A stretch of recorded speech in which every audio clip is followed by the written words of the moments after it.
오늘의 주요 뉴스입니다.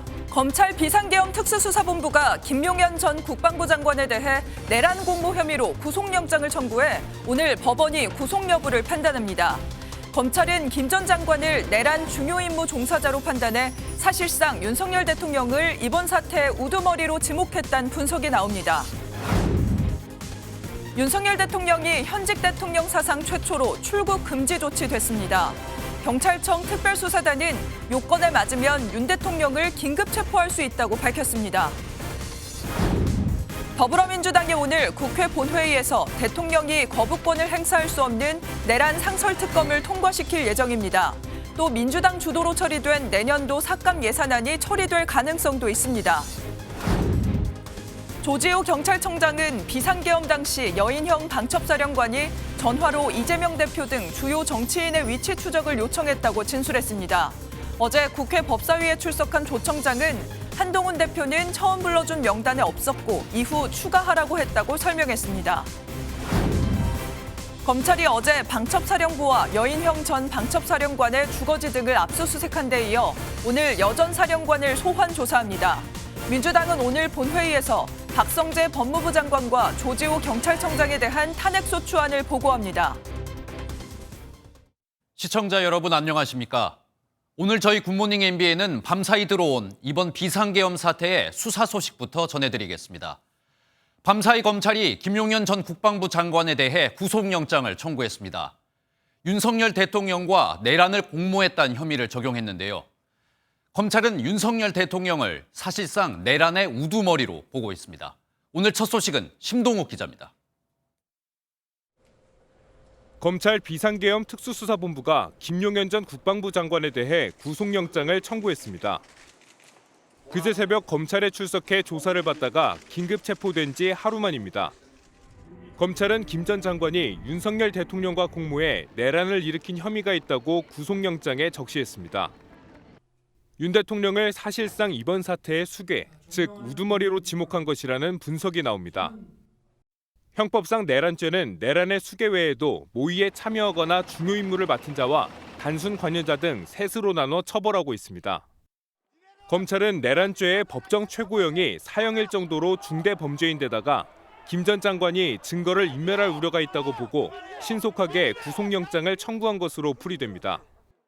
김 전 장관은 수사가 시작되자 텔레그램 메신저를 탈퇴하고 휴대전화도 교체한 것으로 파악됐습니다.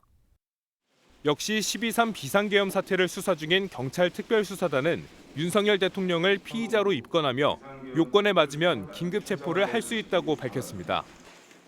이번 사건에 대한 수사 대상에는 인적, 물적 제한이 없다는 점을 말씀드립니다. 법과 원칙에 따라 엄정하게 수사하도록 하겠습니다. 검찰과 경찰 수사가 급물살을 타면서 윤 대통령을 겨냥한 수사 역시 탄력을 받을 것이란 전망이 나옵니다. 김 전 장관에 대한 영장실질심사는 오늘 오후 서울중앙지법에서 진행됩니다. MBN 뉴스 심동욱입니다. 이제 수사기관들의 눈은 윤석열 대통령을 향하고 있습니다. 피의자 신분으로 입건된 윤석열 대통령에게 출국 금지 조치가 내려졌는데요. 현직 대통령이 출국 금지를 당하는 우리 헌정사상 초유의 일이 벌어졌습니다. 김건희 여사에 대한 출국 금지 조치도 검토되고 있는 걸로 확인됐습니다. 이어서 이혁재 기자입니다. 오동훈 고위공직자 범죄수사처장은 법제사법위원회에 출석해 윤석열 대통령의 출국 금지 조치를 지휘했다고 밝혔습니다. 수사에 대해서 제가 일일이 다 말씀드릴 수는 없지만은 출국 금지에 관해서는 수사 지휘를 했습니다. 이 발언이 나온 직후인 오후 3시쯤 공수처는 윤 대통령에 대한 출국 금지를 신청했고 법무부가 이를 곧바로 받아들였습니다. 윤석열 대통령 말씀입니까? 네. 예, 출국 금지했습니다. 헌정사상 수사기관이 현직 대통령에 대해 출국 금지를 신청한 건 이번이 처음입니다. 지난 2017년 국정농단 사태 때도 박근혜 전 대통령에 대한 출국 금지 조치는 내려지지 않았습니다. 윤 대통령은 12.3 비상계엄 사태에서 내란죄와 직권남용 혐의를 받고 있는데 오 처장은 내란죄 혐의에 대해서는 구속수사가 원칙이라고 밝혔습니다. 공수처는 또 김건희 여사에 대해서도 출국 금지 조치를 검토하겠다고 설명했습니다. 윤 대통령에 대한 출국 금지 조치가 완료되면서 윤 대통령 소환 조사 시점도 빨라질 전망입니다. MBN 뉴스 이혁재입니다. 앞서 전해드린 것처럼 윤석열 대통령에 대한 출국 금지 조치가 내려지며 대통령 소환 조사도 이제 시간 문제란 분석이 나오고 있습니다. 만약 윤석열 대통령이 수사를 받게 된다면 초점은 윤석열 대통령이 왜, 어떤 목적으로 계엄을 선포했는지에 맞춰질 걸로 보이는데요. 특히 계엄군에게 국회를 점거하라는 지시를 직접 내렸는지가 핵심이 될 것 같습니다. 계속해서 박규원 기자입니다. 지난 3일 비상계엄이 선포된 직후 완전 무장한 군과 경찰 병력이 국회를 봉쇄합니다. 국회의원 보좌관과 시민들로 국회 진입이 가로막히자 유리창까지 깨고 안으로 들어갑니다. 내란죄 수사의 핵심은 계엄 선포 후 국회 등을 봉쇄하는 과정에서 국헌 문란의 목적이 있었는지 여부입니다. 국헌 문란이란 헌법상 기본 질서를 침해하는 행위를 말하는데 의회 제도 파괴도 이에 포함됩니다. 비상계엄 포고령 첫 조항에도 정치활동을 금하는 내용이 담겼는데 국회의 계엄 해제 요구안을 원천 봉쇄하려는 의도라는 지적이 나옵니다. 윤 대통령이 국회 기능을 견제하는 과정에서 직접 지시가 있었는지는 내란죄 성립에 있어서 가장 핵심적인 부분입니다. 계엄군이 국회를 통제할 당시 윤 대통령이 직접 의원들을 끌어내라는 지시를 했다는 국정원 관계자의 증언이 나온 바 있습니다. 검찰 특별수사본부에서 조사를 받고 있는 김용현 전 국방부 장관의 진술에 따라 윤 대통령에 대한 소환 시점은 더 빨라질 수도 있을 것으로 보입니다. MBN 뉴스 박규원입니다. 충격적인 윤 대통령의 출국 금지 조치에 해외 주요 언론들도 이 소식을 앞다퉈 보도하고 있습니다. 미국 언론은 한국의 리더십 공백을 우려하며 집회와 시위를 자세히 보도하고 있는데요. 우리나라 국민은 누가 국정 운영을 맡고 있는지 모르는 상황이라고도 전했는데 한국의 대외 이미지가 악화되는 게 아닌지 걱정입니다. 이상엽 기자가 보도합니다. 뉴욕타임스가 한국이 대통령의 출국을 막다라는 제목을 달아 기사를 올렸습니다. 윤 대통령이 출국 금지됨에 따라 한국의 정치적 기능 마비가 심화했다고 지적하면서 리더십 공백과 시위를 언급했습니다. 한국인들은 윤 대통령이 거의 자취를 감춘 상황에서 누가 국정을 운영하는지 확신을 못하고 있다고도 보도했습니다. CNN은 윤 대통령이 탄핵 투표에서 살아남았지만 그의 정치적 생존은 위태롭다고 지적했습니다. But President Yoon is not out of hot water politically. Come look out here. Beyond these demonstrators, in the distance there, at the entrance to the National Assembly compound, police say tens of thousands of demonstrators have protested peacefully on a freezing cold night in Seoul. 워싱턴 포스트도 한국의 통치 체제는 실질적으로 마비됐다고 진단했습니다. 통치권을 사실상 총리에게 이양하려는 한동훈 대표와 한덕수 총리 담화를 두고 법적 근거가 의문이라는 전문가들의 의견을 인용했습니다. 혼란스러운 국내 상황이 실시간으로 전 세계에 보도되고 있는 겁니다. 이에 대해 미 국무부는 법치주의에 따라 평화적으로 해결되길 기대한다고 밝혀 빠른 해결을 촉구했습니다. MBN 뉴스 이상엽입니다. 오늘도 여의도는 역시 긴박하게 돌아갈 걸로 보입니다. 오늘이 22대 첫 정기국회 마지막 날인데 민주당은 본회의에서 비상계엄 선포에 대한 내란죄 상설특검을 표결할 방침입니다. 내년도 예산안 처리와 최상병 국정조사 계획서 처리도 계획돼 있어 온종일 여야의 극한 대치가 이어질 전망입니다. 보도에 김세희 기자입니다. 국회가 오늘 본회의를 열고 민주당 주도로 처리된 비상계엄 사태 진상규명을 위한 상설특검 수사 요구안 표결에 나섭니다. 윤 대통령과 김용현 전 국방부 장관 등의 내란 혐의에 대한 특별검사의 수사를 요청하는 내용이 담겼습니다. 상설특검법이 통과되면 여당을 제외한 국회 특검추천위원회에서 후보를 2명 추천해 대통령이 1명을 임명합니다. 본회의에서는 내년도 예산안 처리도 예정돼 있습니다. 민주당은 정부 예산안 677조 원 중 약 4조 원 이상 감액을 추진하고 있습니다. 결론이 안 나면 우리 민주당에서 예전에 했던 삭감안을 가지고 본회의에서 처리한다라고 하는 것이 민주당의 방침임을. 한편 민주당은 최혜병 순직 사건의 진상규명을 위한 국회 국정조사 실시계획서 처리도 오늘 계획하고 있습니다. 하지만 국정조사 특위 인원 구성부터 여야 입장차가 좁히지 않아 합의의 난항이 예상됩니다. MBN 뉴스 김세희입니다. 오늘 하루 중요한 일정을 소개해드리는 굿모닝 오늘입니다. 어떤 일정이 있는지 함께 살펴보겠습니다. 국회 국방위원회는 오늘 오전 전체 회의를 열고 비상계엄 논의 경위와 병력 투입 과정, 주요 정치인 체포 계획 여부 등 현안 질의를 진행합니다. 여야 간사 협의를 거쳐야 하는 출석 대상에는 박안수 육군 참모총장 등 군 주요 인사들과 김선호 국방부 차관 등이 포함될 걸로 보입니다. 12.3 비상계엄 사태를 수사 중인 검찰 특별수사본부가 오늘 여인형 전 방첩사령관을 소환 조사합니다. 앞서 검찰 특수부는 어제 군 검찰과 함께 경기 과천시의 국군 방첩사령부와 여전사령관의 집무실, 공관, 주거지 등을 압수수색했습니다. 더불어민주당은 박성재 법무부 장관과 조지호 경찰청장이 비상계엄 실행 과정에 가담했다고 보고 오늘 국회 본회의에 탄핵 소추안을 보고합니다. 12일인 모레 본회의 표결이 예고된 가운데 대통령 탄핵과 달리 재적의원 과반 찬성이면 통과돼 현재 180석인 민주당이 단독 처리할 수 있습니다. 지금까지 굿모닝 오늘이었습니다. 계속해서 정치권 소식으로 이어가겠습니다. 국민의힘 한동훈 대표는 윤석열 대통령의 질서 있는 퇴진을 수습책으로 내놨죠. 하지만 아직까지 구체적인 내용은 밝힌 게 없습니다. 어제 5시간 가까이 이어진 회의에서도 결론을 내지 못했는데요. 한동훈 대표의 최종 결심에 정치권의 관심이 집중되고 있습니다. 먼저 정태진 기자입니다. 한동훈 대표는 대국민 담화에서 대통령의 조기 퇴진 구상을 밝혔지만 구체적인 방법은 내놓지 못했습니다. 질서 있는 대통령 조기 퇴진으로 혼란을 최소화하면서 안정적으로 정국을 수습하고 또 한덕수 총리와 한 대표, 사실상 당정이 국정을 공동 운영하는 카드를 꺼냈지만 헌정질서 위배, 위헌 논란까지 겹쳤습니다.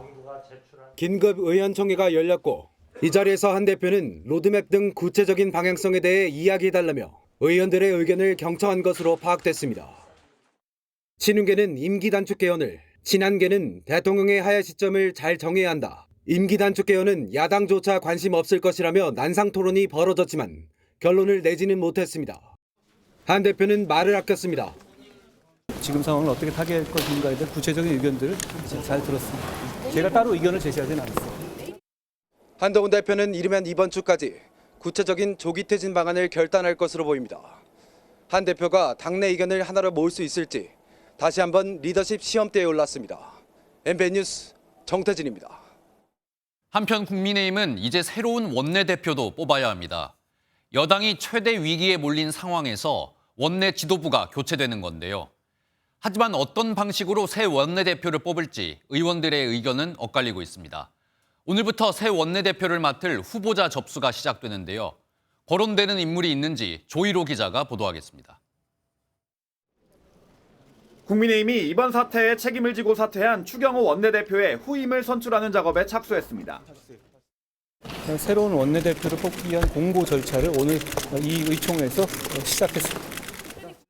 당원 당규상 후보자 접수 이틀 뒤 원내대표 선출이 가능한 만큼 오늘 오전 9시부터 후보자 접수를 받고 모레 새 원내대표를 선출한다는 계획입니다. 다만 선출 방식에 대해선 표결과 추대 중 아직 의견 합치를 보지 못한 것으로 파악됐습니다. 실제 표결을 할지 아니면 후보자로 등록하신 분들 중에서 의원총회 추대 방식으로 갈지는 아직 정해지진 않았습니다. 새 원내대표로는 오선의 나경원 의원이 유력하게 검토된다는 전망이 나왔지만 나 의원은 이를 부인했습니다. 국민의힘은 전국 수습 방안과 윤 대통령의 질서 있는 퇴진 방안을 논의하기 위해 전국 안정화 TF를 구성하고 단장으로 이양수 의원을 선임했습니다. 전국 안정화 TF는 임기 단축 문제나 대통령의 하야 등을 모두 포함한 전국 안정 방안을 논의할 방침입니다. MBN 뉴스 조희로입니다. 또 국민의힘 안에선 이젠 대통령 탄핵 표결에 우리도 참여해야 한다는 의견이 늘고 있습니다. 혹시 모를 이탈표가 걱정되긴 하지만 표결에 아예 참여하지 않는 모습에 비판 여론이 일자 많은 의원들이 부담을 느끼는 상황인데요. 새로운 원내대표가 뽑혀 상황을 정리하기 전까지 국민의힘 내부 혼란은 계속될 것 같습니다. 이어서 김도영 기자입니다. 국민의힘 대구 시당 근처에 근조 화환이 나뒹굽니다. 탄핵하라, 해체하란 문구가 눈에 띕니다. 윤석열 대통령의 탄핵소추안이 여당의 표결 거부로 폐기되자 보수 핵심 지지 기반인 대구에서도 후폭풍이 거센 모습입니다. 당장 국민의힘 의원총회에선 오는 14일로 예정된 탄핵소추안 표결엔 참여해야 한다는 의견이 상당수 나온 것으로 전해졌습니다. 그런 의견들에 대해서 다양한 의견이 제시가 됐습니다. 예. 지난 탄핵소추안 표결에서 당론에 따르지 않았던 국민의힘 의원은 모두 3명입니다. 안철수 의원은 본회의장에 홀로 남아 찬성표를 던졌고 이어 김예지 의원과 김상욱 의원이 회의장에 돌아와 투표했습니다. 저는 윤석열 대통령이 대통령의 자격이 없다고 생각합니다. 하지만 아직 당에 소속돼 있는 몸이기 때문에 당론에 따라 의결 정족수보다 5명 모자랐지만 다음 표결은 예상이 어렵습니다. 윤석열 대통령이 3차례 거부권을 행사한 김건희 특검법도 이탈표가 점점 늘었습니다. 원내 사령탑도 사라진 상황에서 여당의 단일 대오 유지에 비상이 걸렸습니다. MBN 뉴스 김도형입니다. 더불어민주당은 한덕수 총리와 한동훈 대표를 향해 강한 압박을 이어가고 있습니다. 민주당 이재명 대표는 두 사람이 제2의 친위 쿠데타를 벌이고 있다며 책임을 물어야 한다고 강조했는데요. 한덕수, 한동훈 두 사람을 언급하면서 전두환 전 대통령의 이름을 꺼내기도 했습니다. 이 내용은 이교욱 기자가 전하겠습니다. 탄핵 부결 이후 나온 정부 여당의 공동 국정 운영 가능성에 대해 민주당은 연일 맹공을 퍼붓고 있습니다. 권한도 없는 총리와 여당 대표가 대통령 직무배제라는 위헌적 발상을 하고 있다는 지적입니다. 대비책으로 이상한 쓸데없는 얘기하지 말고 이번 토요일 탄핵 의결에 참여하기 바랍니다. 특히 이재명 대표는 한덕수 총리와 한동훈 대표 두 한씨의 내란이라는 지적에 전두환 전 대통령을 소환하기도 했습니다. 두 한씨의 내란, 전두환 저 그게 떠올라요. 두 한씨의 반란에 대해서도 엄정한 책임을 물어야 될 것 같습니다. 정부 여당이 구상하는 대책을 제2의 내란이자 친위 쿠데타라고 규정한 민주당은 윤 대통령이 자리에서 내려오지 않으면 대한민국의 위기가 계속될 것이라고도 우려했습니다. 국내 경제에 심각한 악영향을 미치고 있습니다. 국가적 혼란과 국민 피해를 최소화하기 위해서는 불확실성을 신속하게 제거해야 합니다. 공개회의에서 이 대표는 검찰 출신 주철현 의원에게 대통령이 구속되면 직무정지가 되느냐고 물었는데 옥중 집무가 가능하다는 답이 오자 명확한 거냐고 되묻기도 했습니다. 구속으로도 대통령의 영향력을 막을 수 없다며 탄핵밖에 길이 없다는 메시지를 강조한 것으로 풀이됩니다. MBN 뉴스 이교욱입니다. 또 민주당은 최근 사퇴한 국민의힘 추경호 원내대표를 향해서도 공세를 이어가고 있습니다. 민주당은 추경호 원내대표가 이번 비상계엄 사태에 동조했을 뿐 아니라 계엄 계획을 미리 알고 있었을 것 같다면서 새로운 의혹들을 제기하고 있는데요. 추경호 원내대표의 국회의원직 제명까지 추진하고 있습니다. 한범수 기자의 보도입니다. 민주당이 내란 혐의로 고발된 추경호 국민의힘 원내대표에 대한 의원직 제명 촉구 결의안을 제출했습니다. 추 원내대표가 계엄령 해제 표결을 방해했을 뿐만 아니라 계엄 계획을 사전에 알았을 수 있다는 겁니다. 국회 상임위에선 추 원내대표가 계엄 당일 광화문에 있는 이용원에 들려 용산 만찬에 간다고 말했다는 제보가 공개됐습니다. 당일날 추경호 원내대표가 혹시 머리 자르고 간 게 있나요, 오후에? 네. 혹시 몇 시쯤 오셨는지 기억이 안 나시고요? 5시 한 50분에 오셨어요. 추 원내대표가 이용원을 찾은 오후 5시 50분은 일부 국무위원들이 용산 대통령실로부터 긴급 호출을 받은 시점입니다. 이 만찬이 만약에 있었으면 계엄을 선포하기 직전에 핵심 관계자들의 모임이었을 가능성이 크다고 보고 민주당 노종면 의원은 추 원내대표의 행적을 CCTV로 확인해야 한다고도 주장했습니다. 추경호 원내대표 측은 사실 무근이라며 추 원내대표는 당시 여의도에서 한 언론사와 식사를 했다고 반박했습니다. 민주당은 한덕수 국무총리에게도 내란에 가담한 혐의가 있다고 보고 국가수사본부 등에 고발했습니다. 또 한 총리가 계엄심의에서 불법 행위를 방조한 건 확실하다며 수사 상황을 본 뒤 탄핵까지 추진할 수 있다고 밝혔습니다. MBN 뉴스 한범수입니다. 계엄 사태에 대한 수사 소식으로 이어갑니다. 검찰 수사는 이제 계엄군 지휘부를 향하고 있습니다. 검찰이 어제 오전 국군 방첩사령부와 여인형 전 방첩사령관 집무실 등을 압수수색했는데요. 계엄 사태와 관련해 군부대가 압수수색을 당한 건 이번이 처음입니다.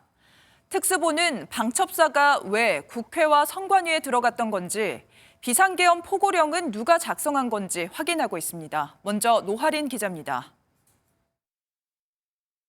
12.3 비상계엄 사태의 핵심 기관으로 지목된 국군 방첩사령부. 검찰이 합동수사 중인 군 검찰과 함께 방첩사의 검사와 수사관 등 50여 명을 보내 비상계엄 관련 자료를 확보했습니다. 압수수색 대상에는 여인형 전 방첩사령관을 포함한 간부들의 집무실과 공관 등이 포함됐습니다. 방첩사령부는 지난 3일 비상계엄 선포 당시 국회와 선거관리위원회에 병력과 요원을 파견했습니다. 특히 홍장원 국정원 1차장이 여인형 방첩사령관으로부터 정치인 체포명단을 들었다고 폭로하면서 이번 사태의 논란의 중심에 선 기관입니다. 방첩사를 지원하라고 해서 전화를 했는데 체포 대상자 명단을 불러주면서 위치 추적을 해달라고. 방첩사가 선관위에 출동한 건 부정선거 관련 자료를 확보하기 위한 것으로 알려져 있습니다. 김용현 전 국방장관 지시를 받고 포고령을 작성한 것도 방첩사로 의심받고 있습니다. 방첩사는 또 여 전 사령관의 지시로 비상계엄 전 관련 문건을 작성했다는 의혹도 제기됐습니다. 여 전 사령관은 윤석열 대통령과 김 전 장관과 같은 충암고 출신으로 이번 사태의 핵심 인물입니다. 국방부는 여 전 사령관을 비롯해 정성우 방첩사 1처장, 김대우 방첩사 수사단장 등 3명에 대해 직무정지를 내린 상태입니다. 반면 수사기관의 조사를 앞둔 여 전 사령관은 첫 입장문을 내고 방첩사는 계엄령을 사전에 알지 못했다며 사전 기획은 전혀 사실이 아니라고 주장했습니다. MBN 뉴스 노하린입니다. 앞서 전해드렸듯이 수사기관의 시선은 이제 본격적으로 대통령실을 향하고 있습니다. 대통령실에 대한 강제 수사도 이제는 시간 문제로 보이는데요. 2017년 국정농단 사태 땐 청와대가 압수수색을 거부했었는데 이번엔 상황이 다를 수도 있다는 분석도 나옵니다. 이 내용은 박혜빈 기자가 전하겠습니다. 현직 대통령은 재직 중에 형사소출을 받지 않지만 내란죄는 예외입니다.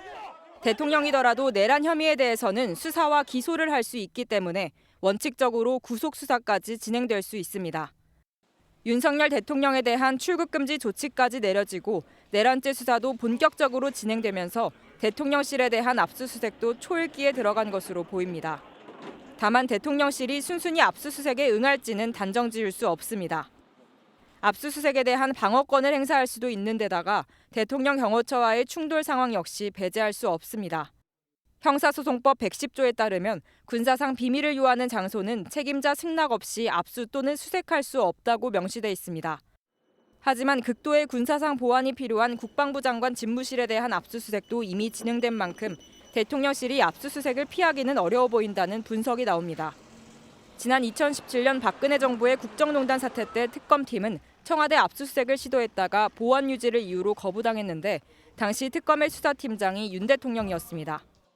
앞서 윤 대통령은 지난 7일 대국민 담화에서 법적 책임을 피하지 않겠다고 밝혔습니다. MBN 뉴스 박혜빈입니다.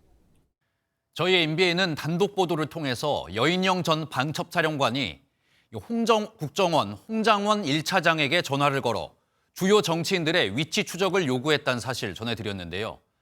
당시 조지호 경찰청장도 똑같은 전화를 받은 걸로 드러났습니다. 체포해야 할 주요 정치인 명단엔 이재명 대표와 한동훈 대표의 이름도 있었습니다. 보도에 김민수 기자입니다. 내란 혐의로 입건된 조지호 경찰청장이 어두운 표정으로 국회에 앉아 있습니다.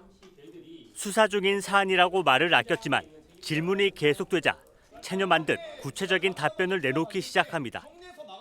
조 청장은 비상계엄 직후 여인형 당시 방첩 사령관으로부터 전화가 왔다고 말했습니다.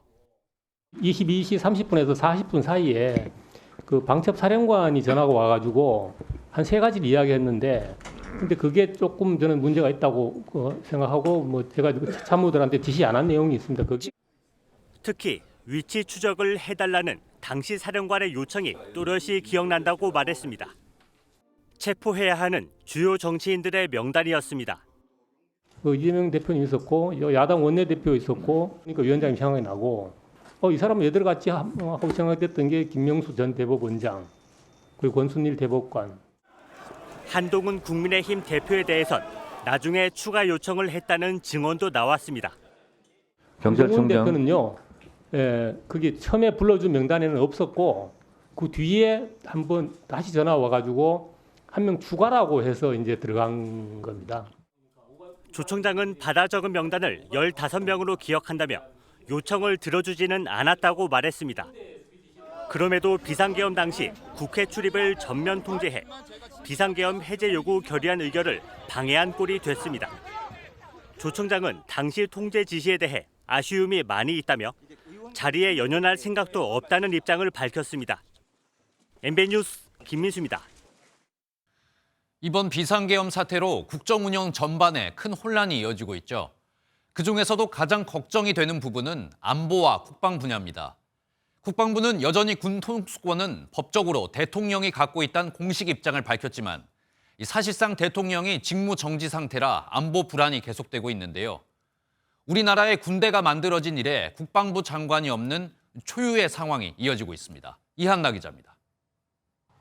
윤석열 대통령이 여전히 군 통수권을 갖고 있다는 정부 입장이 나왔습니다. 지금 국군 통수권은 누구한테 있나요? 대통령께 있습니다. 현실적으로 윤 대통령이 직무를 보기 어렵지만 법적 명목적으로 권한을 갖고 있어 안보 공백이 불가피하다는 우려가 나옵니다. 정치권에서 빨리 수습책을 빨리 내놔야 되겠죠. 굉장히 위중한 상황은 틀림없다고 봅니다. 국군 창군 이래 처음인 국방부 장관 공백 상황도 당분간 계속될 전망입니다.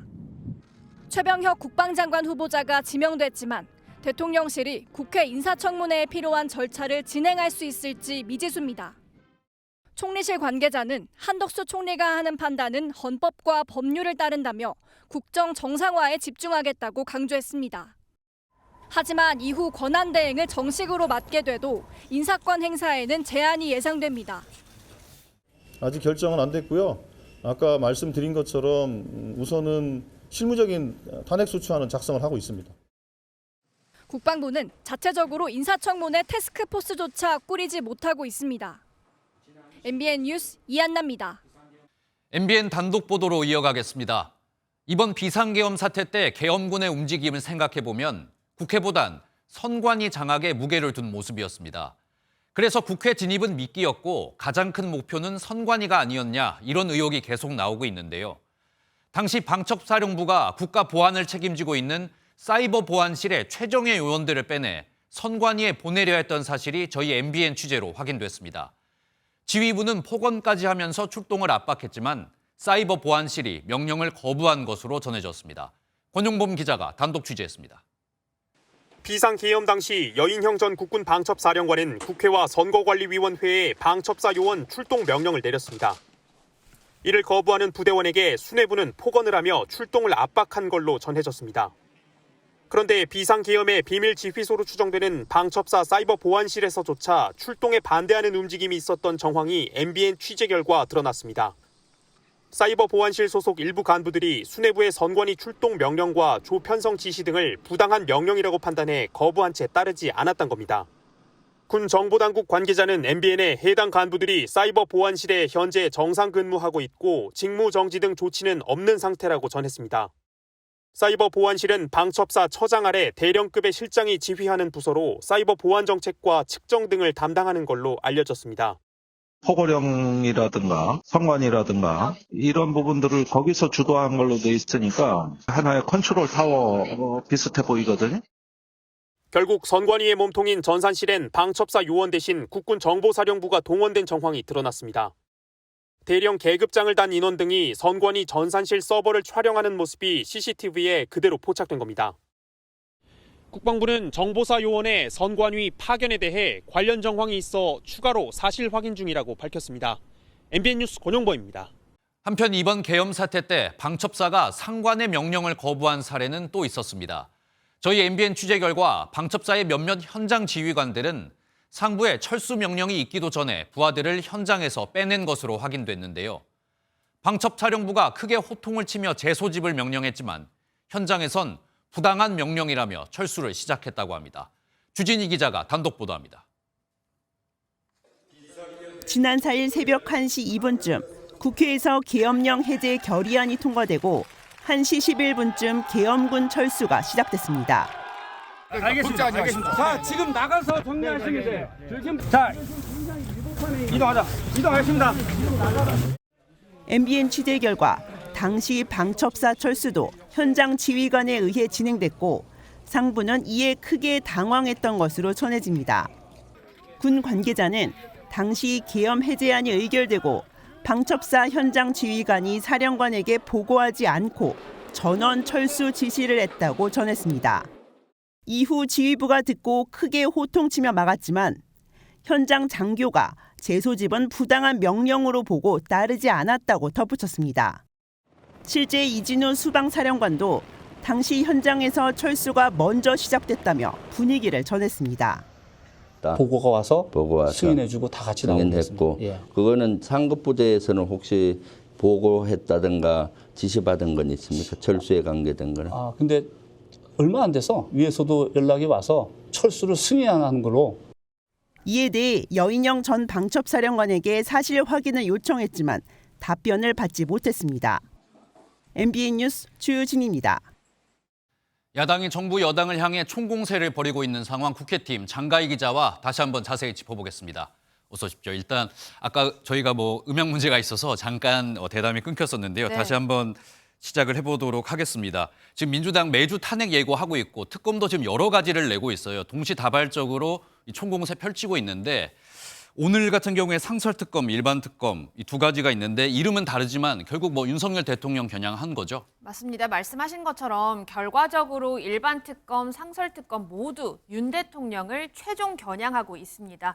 다만 민주당은 수사를 신속하게 하기 위해서 상설특검안을 오늘 본회의에 먼저 넘겨서 수사를 개시하게 하고요.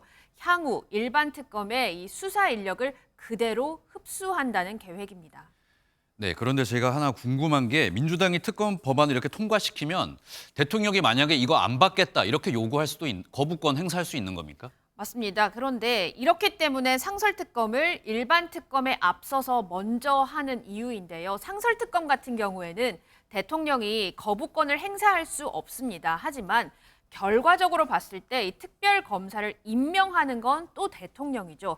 그러면 대통령이 일반특검에 거부권을 행사하거나 특검을 임명하지 않을 경우를 고려해 볼 수 있는데요. 이렇게 되면 정부 여당이 대통령을 직무에서 배제시켰다라는 이 말과 정면으로 배치되게 되죠. 또 대통령이 뭐라 그랬냐면 법적, 정치적 책임을 회피하지 않겠다라고 말했었거든요. 그런데 이 말과도 어긋나게 되죠. 민주당은 이 점을 노려서 압박할 것으로 보입니다. 여기에 민주당은 대통령이 특검을 임명하지 않으면 추천자 중에서 연장자가 임명된 것으로 본다는 조항을 추가했는데요. 특검법이 국회 문턱만 넘는다면 임명 그리고 수사는 현재로서는 가능해 보입니다. 네, 그리고 민주당을 중심으로 한 야권이 지금 대통령뿐만 아니라 한덕수 국무총리 탄핵도 추진한다면서요. 이 내용도 전해주시죠. 네, 맞습니다. 더불어민주당은 비상계엄 사태와 관련해서 한덕수 국무총리를 내란 혐의로 경찰 국가수사본부에 고발하고요. 국회 탄핵소추도 검토하기로 했습니다. 목소리 들어보시죠. 탄핵안 발의는 염두에 두고 탄핵소추안을 지금 작성 중에 있습니다. 네, 이에 대해서 국민의힘에서는 국가를 무정부 상태로 만들겠냐는 것이냐 이렇게 반발하고 있는 상황입니다. 네, 그런데 민주당 이 대통령 그리고 총리뿐 아니라 이 국무위원들, 주요 장관들이 되겠죠. 줄줄이 탄핵할 수 있다 이런 이야기까지 나오던데요. 맞습니다. 정부 조직법을 좀 보면요. 대통령직 권한 대행은 총리 다음으로 기획재정부 장관 그리고 교육부 장관 이렇게 순으로 맡게 되는데 한 총리까지 탄핵 소추가 돼서 만약에 직무가 정지되게 된다면 최상목 경제부총리가 대통령, 총리 권한 대행을 동시에 맡게 됩니다. 최 부총리는 계엄심의 국무회의에 참석은 했지만 현장에서 반대 의사를 표한 것으로 알려집니다. 이 때문에 민주당 일각에서는 현 시점에서 최 부총리 탄핵은 검토하고 있지 않다라는 말이 나옵니다. 하지만 상황에 따라서 어떻게 될지 아무도 알 수 없는 상황입니다. 네, 오늘 국회 소식도 한번 짚어보겠습니다. 오늘 국회에서 국방위원회가 열리는데 아무래도 비상계엄 사태와 가장 관련이 있는 위원회다 보니까 여기에 관심이 많이 집중되고 있는 거죠? 그렇습니다. 우선 오전 10시에 열리게 되고요. 출석 대상은 계엄사령관이었던 박안수 육군 참모총장, 여인영 방첩사령관 등 이번 계엄을 실행한 군 주요 인사들 그리고 김선호 국방부 차관 등이 포함될 것으로 보이는데요. 현재까지는 한 50명가량이 한꺼번에 출석을 할 가능성이 있다고 합니다.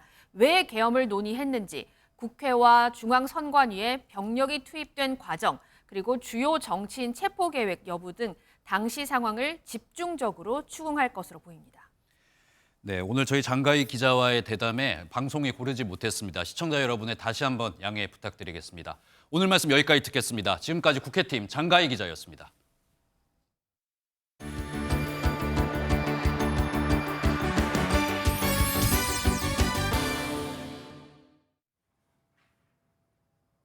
굿모닝 월드입니다. 반려동물로 흔히들 강아지를 떠올리실 텐데요. 여기 강아지들 사이에 돼지가 있습니다. 주인과 함께 산책도 하는 모습인데요. 브라질로 가보겠습니다. 주인과 함께 도로를 걷는 강아지들 사이에 돼지 한 마리가 보입니다. 공원뿐 아니라 집 안에서도 돼지는 강아지들과 함께 생활하는데요. 소파에 함께 누워있기도 하고 언제나 함께 어울려 지냅니다. 브라질에서 코로나19 팬데믹과 함께 강아지 훈련사가 된 주인은 돼지를 입양하고 나서 돼지가 강아지들의 행동에 도움이 된다는 걸 알았다는데요. 이 돼지는 강아지들에게 무척 특별한 친구가 되어주었다고 합니다. 브라질에서는 돼지의 독특한 매력을 이미 알아차렸고 강아지 애호가들 사이에서 반려동물로 큰 인기를 끌고 있다고 하네요. 독일 베를린 동물원에 특별한 주인공이 공개됐습니다. 바로 쌍둥이 판다인데요. 귀여운 두 주인공을 화면으로 만나보시죠. 쌍둥이 판다가 참 귀엽죠. 지난 2017년에 중국에서 독일로 건너온 자이언트 판다 부부가 올해 8월에 낳았다는데요. 중국 밖에서 이처럼 어린 아기 판다를 볼 수 있는 건 처음이라고 합니다. 중국에선 판다가 100일이 되면 성대한 잔치를 열고 또 이름도 지어주는데요. 중국 대사가 독일 베를린을 방문해 쌍둥이 판다의 이름을 짓는 행사에 동참했습니다.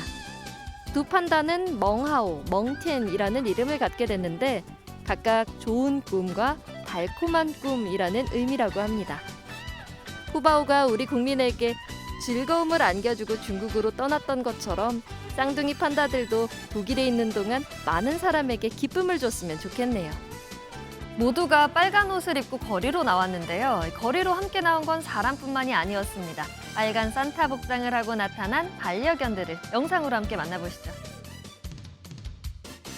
볼리비아에 있는 강아지들이 모두 거리에 나왔습니다.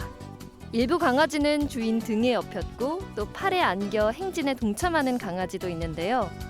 크리스마스를 앞두고 퍼레이드가 열린 건데 주인공은 사람이 아닌 반려견들입니다. 반려견들은 빨간 옷을 입고 산타 복장을 한 주인들과 행복한 시간을 보내는 모습인데요. 사람뿐 아니라 동물도 함께 크리스마스를 즐기는 모습이 정말 보기 좋네요. 지금까지 굿모닝 월드였습니다. 전 세계인들의 마음을 사로잡는 K-팝과 K-푸드처럼 이제 우리나라의 미술도 세계 무대로 진출하고 있습니다. 지난주 태국 방콕에선 한국형 아트페어가 열렸는데요. 수천 명이 아트페어를 다녀가면서 현지에서 큰 화제를 모았다고 합니다. 이동훈 기자가 직접 다녀왔습니다.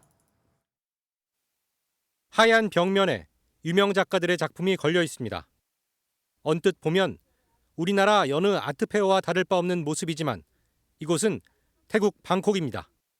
한국 아트페어가 해외로 수출된 첫 사례입니다.